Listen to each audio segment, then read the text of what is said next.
Le plus important, c'est qu'on retravaille au lien social dans notre pays. Et vous savez, quand j'ai choisi ma suppléante, Sandra Kadri, je l'ai choisie parce qu'elle est médiatrice sociale, parce que son métier, c'est d'être au plus près de ceux qui sont le plus en difficulté dans les quartiers. C'est ceux qui n'ont pas recours aux droits, soit parce qu'ils ne savent pas qu'ils ont des droits, soit parce qu'ils n'osent pas demander. J'ai envie d'être un député qui répond aux inquiétudes et qui donne des solutions pour l'avenir.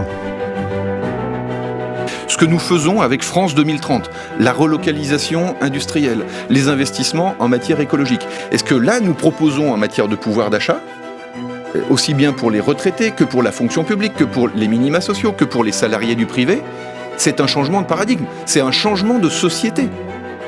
Avec Patrick, je porterai la mesure de solidarité à la source proposée par le président de la République, c'est-à-dire l'attribution automatique des droits sociaux.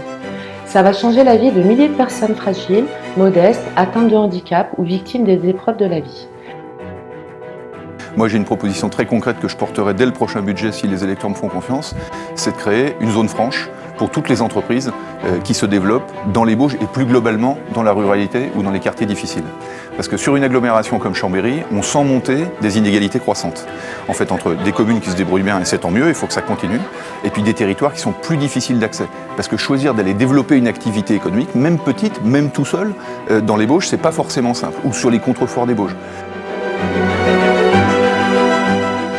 On a une nouvelle frontière à franchir, c'est celle d'une société du plein emploi qui doit aussi faire face à l'inflation et que, ici en Savoie, nous devons bénéficier des mesures de pouvoir d'achat et de lutte contre l'inflation que nous devons continuer à prendre et dès le 1er juillet prochain et que nous pouvons devenir, je le crois, un des premiers territoires de la transition écologique avec notamment le Lyon-Turin et avec le développement de l'hydroélectricité.